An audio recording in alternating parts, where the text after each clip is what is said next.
Hi everybody. Please raise your hand if you'd like to ask a question.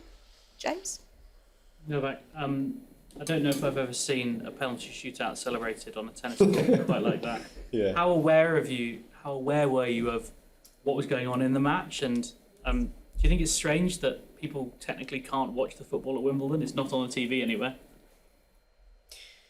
Well, as I said on the court, I think you could kind of sense the energy of the stadium, that everyone was wondering what the result is.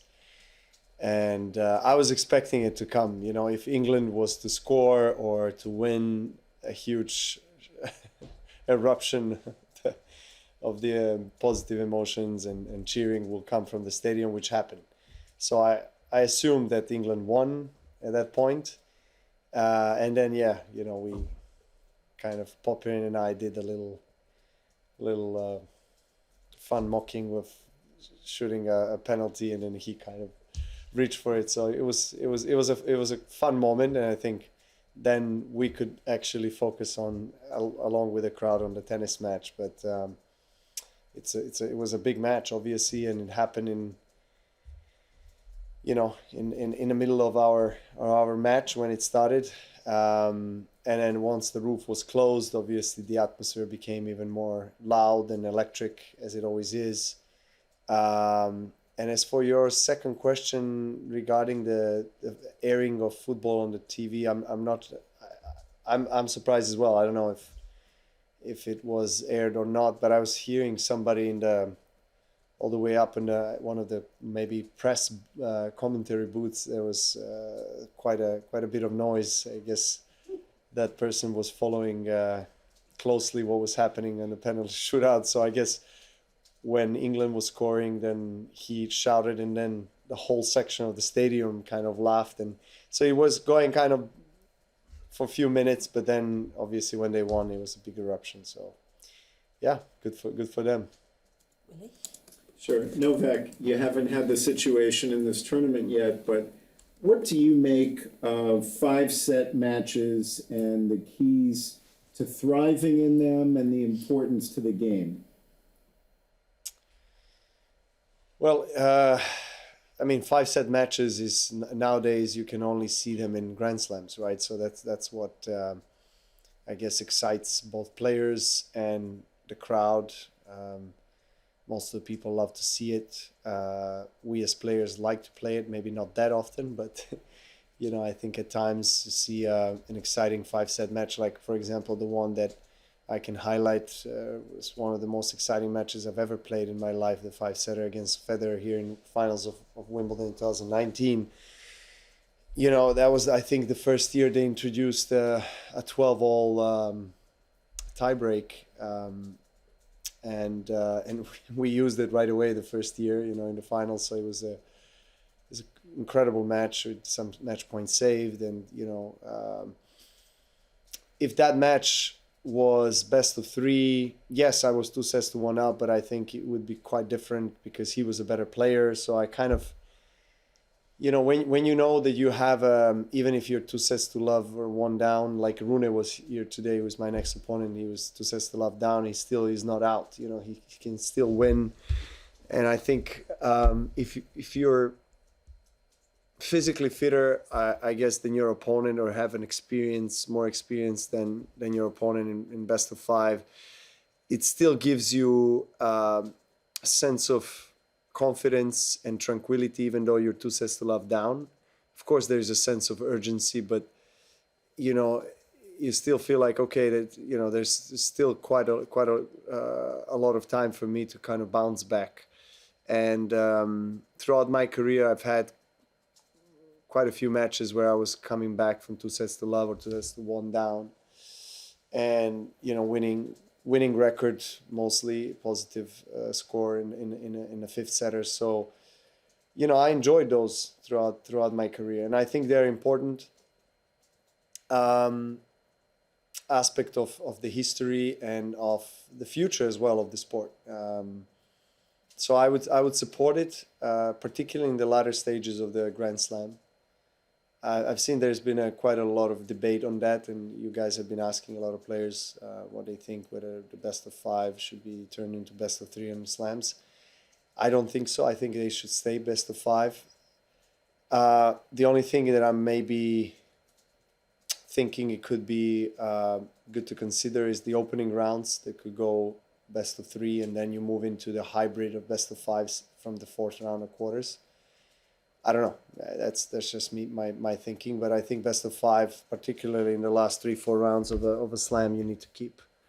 But in terms of innovation in tennis and in our sport, I think it's necessary.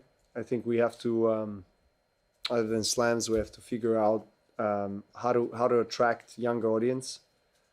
I think tennis, from one hand, is in a good place, but at the same time, when we look at Formula One, for example, and what they have done in terms of marketing, in terms of growth of the sport, in terms of, you know, the races around the world and how popular they are, I think we need to do a better job on our respective tours, because the Grand Slams are always going to do well, but I think our tours need to do better. And we are lucky to be very historic and very global sport, but I think one of the studies that was done by PTPA 3-4 years ago showed that tennis is the third or fourth most popular sport in the world, most watched sport in the world, along with cricket. Number one is obviously football, or soccer as you call it in States, and the second one is basketball, and then it's tennis and cricket. But tennis is number 9 or 10 on the list of all sports in terms of using its popularity, commercializing or capitalizing on that. So I think there is a huge space for growth. That we are quite fractioned, I think, as a sport. So there's quite a bit of things, I think, for us to really collectively look at and try to improve it. And we need to grow the number of players that live from this sport. We still, very, very rarely do I see in the media that you guys are writing about the fact that you have only 350 or 400 players, both men, women, singles, doubles, across the board that live from this sport on this planet. And that's, for me, deeply concerning, because, yes, we talk about the Grand Slam winner wins this or that, but then it's always the focus on the grand prize. But what about the base level? I think we're still doing a very poor job there, very poor job, because tennis is a very global sport, and it's loved by millions of children that pick up a racket and want to play, but we don't make it accessible. We don't make it so affordable, especially in the countries like mine, that doesn't have a strong federation that has Grand Slam or, history or big budgets. So I think collectively, we all have to come together and understand how to maintain the sport's,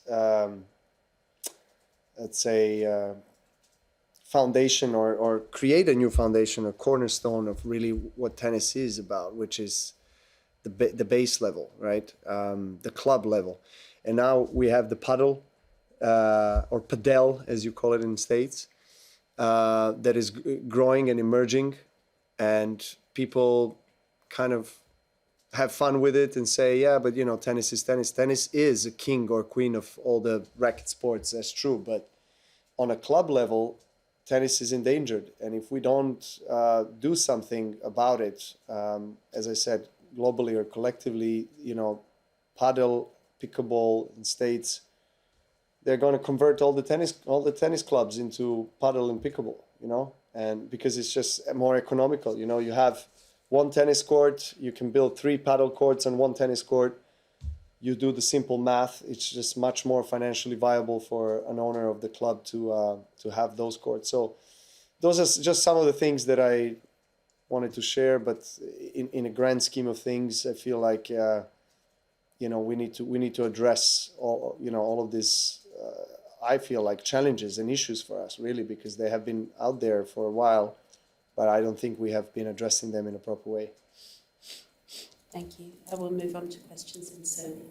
We can do, I answered a very long one. We can do one or two. That was more than you asked for. Congrats on the win. Next up, Holger Rune. How Yeah. would you describe your relationship with Holger? I actually get along very well with him. He's a very nice guy. I mean, always has been to me and to my team, and vice versa. I always try to be, available to him for, any practice or advice or guidance or anything like that. I, remember him since he was quite young. He appeared, I think, in south of France, in Monaco, where I was based. And been training, and he was in Moratoglu, and we trained a lot on different surfaces and spent some time. And his mother, his sister, they all been quite nice to us. So I like our relationship. I think we get along very well, and we respect each other, and I think we have quite similar styles of tennis. But when it comes to playing on the court and competing, obviously we both have that fire, and I'm sure that on Monday we'll see a lot of fireworks on the court. He's a spectacular player, no doubt. He loves the big stage, loves playing on grass. I think he's very, very tricky opponent. So he's going to take my best tennis to win. Great. Yeah. Last English question. Talking about Holger Rune, you've been knowing him for a while in Côte d'Azur. Which section of his game do you think he developed the most? He used to have that forehand slice in the right corner. Now he's hitting more the forehand. Which part of his game? No, I think he has always had a very good working ethics, and he's been very dedicated guy. So he, once he sees something is off, he's going to go out on the practice court and he's going to work on it. And that's what I always loved about him. And I think he's a very all-around player. He can play equally fast and well and aggressive, and both aggressive and defensive from both corners and forehand and backhand. All surfaces. He's probably lacking a bit more consistency with his results, comparing to Sinner, Alcaraz, which are his generation. But he looks to me as a player that is ready for big things, and it takes a little bit of time maybe for him mentally as well to mature, I think, and to gain experience and to understand how he needs to play in a certain moments and so forth on a big stage. But he's got quite a bit of experience already for a 21-year-old, if I'm not mistaken. He's 21. So he's been working very hard. I think his serve is a big weapon now. Maybe it wasn't so much in the past, but serve and forehand, and then of course backhand is as solid as anybody's, and return as well, really close to the line, really trying to take away the time from his opponent. Right, should we move on to Sylvia? Sure. Thank you. Thank you.